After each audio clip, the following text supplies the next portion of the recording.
गांव की चाउमीन। गांव में चाउमीन का चलन अभी अच्छे से नहीं आया था, लेकिन सुरेश शहर से चाउमीन बनाना सीखकर गांव में ठेला लगाता है।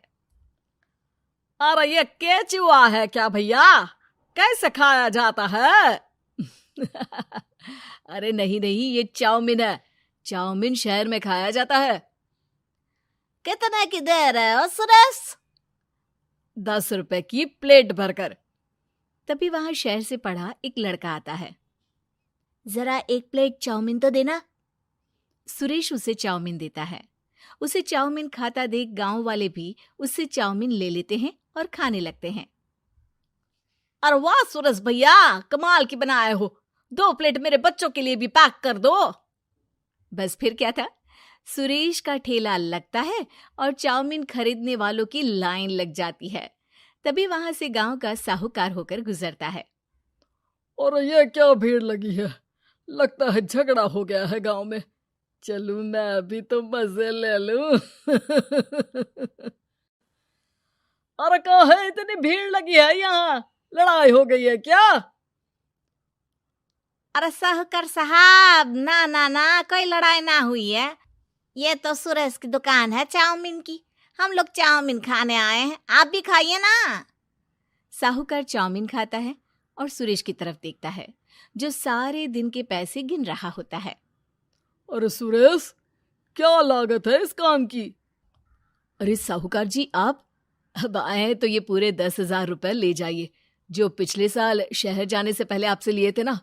लागत तो क्या कहे, जो आपने दिया था उसी में सीखा भी है और दुकान भी खोल ली।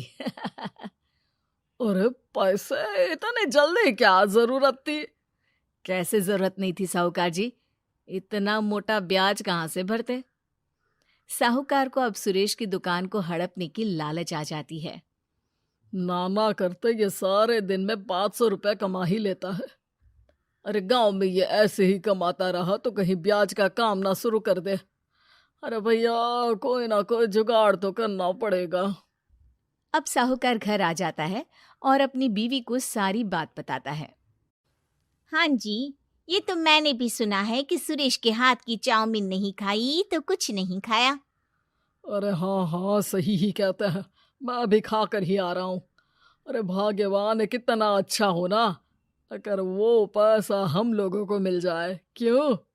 हैं? हाँ, वो तो है, लेकिन कैसे?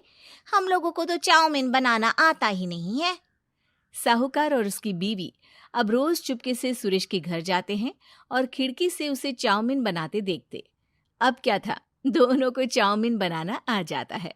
फिर एक रोज, और सुरेंद्र, तुझे साहूकारनी ने बुलाया था। बोल रही थी कि बेटे के जन्मदिन में 10 किलो चाउमीन का ऑर्डर देना है। बना दोगे ना? अरे हाँ हाँ साहूकार जी, मैं जरूर बना दूंगा। कब देना है घर में 10 किलो चाउमीन? अरे वो तो तू घर आकर बता कर लेना, मैं नहीं बता पाऊंगा। ठीक है, शाम को काम निपटा कर आ जाता हूँ। सुरेश साहूकार के घर जाता है, लेकिन वहां मियाँ बीवी मिलकर उसे बंधक बना लेते हैं। अरे मुझे क्यों बांध रखा है? मुझे छोड़ दो। आज से तेरा ठेला मैं लगाऊंगा और बहुत सारे पैसे कमाऊंगा। साहूकार एक आदमी को सुरेश की निगरानी में लगा देता है और वहां से चला जाता है।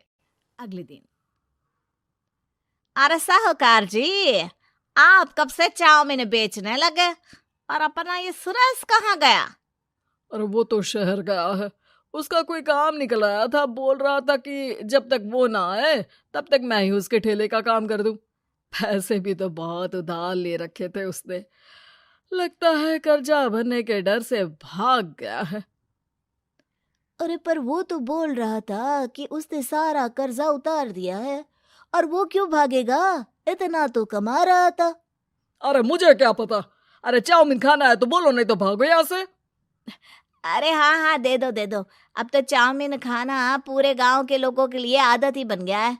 ना खाओ तो नींद ना आए। हाँ हाँ, तो लो और निकालो 50 रुपए। 50 रुपए क्यों? सुरेंद्र तो 10 रुपए में देता था। अरे वो पागल था, मैं थोड़ी ना हूँ। गांव वाले, जिनको चाउमीन की लत लग गई थी, वो करते भी क्या? दे दो, और ये लो 50 रुपए। लेकिन फिर साहूकार उन लोगों को प्लेट में थोड़ी सी चाउमीन रख देता है। अरे ये क्या, पैसे 5 गुना ज्यादा और चाउमीन बस इतनी सी। अरे साहूकार साहब, भगवान से तो डरो। बस फिर क्या था, साहूकार की मन मर्जी चलने लग जाती है और गांव वाले करते भी क्या। एक रोज मुझे तो लगता है कि सुरेश को साहूकार ने मार डाला होगा, क्योंकि उसका काम इतना अच्छा चल रहा था, फिर वो क्यों जाता, और वो भी साहूकार के हवाले दुकान करके। ना बाबा ना। अगले रोज भाग्यवान, देखो तो जरा, इस सुरेश भी ना कितना पागल था। जिस काम से वो ज्यादा पैसे बना सकता था, उससे इतने कम पैसे छाप रहा था। 50 रुपए प्लेट में भी गांव वाले खूब खा रहे हैं चाउमीन। हाँ जी, और जितने में वो लोगों को 10 प्लेट खिलाता था भर भर कर हम लोग उतने में 20 प्लेट बना रहे हैं। क्यों जी?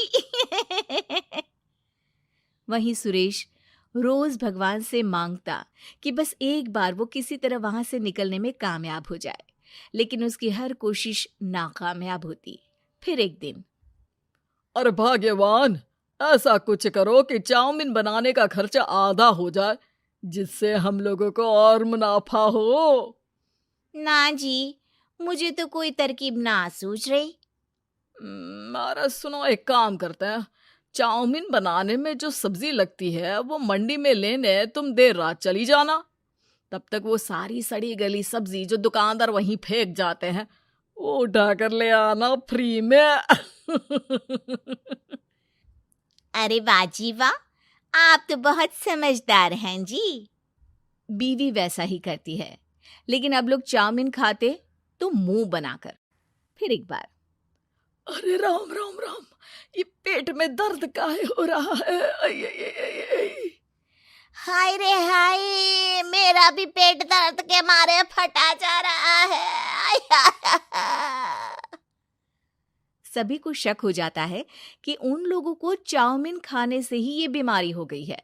वहीं दूसरी तरफ जो आदमी सुरेश की निगरानी कर रहा था, वो सो रहा होता है और मौका देखकर सुरेश वहां से भाग जाता है। सुरेश गांव वालों के पास जाकर उन्हें सब कुछ बता देता है। बस अब क्या था, साहूकार के घर पुलिस पहुंच जाती है। चलो, तुमने गांव के लोगों को खराब सब्जी वाली चाउमीन खिलाकर बीमार किया और सुरेश को बंधक बनाया। तुम्हें इसीलिए हम गिरफ्तार कर रहे हैं। साहूकार को पुलिस ले जाती है और फिर अगले दिन से सुरेश का ठेला गांव के बाजार में लग जाता है, जहां अब पहले से ज्यादा भीड़ होती है।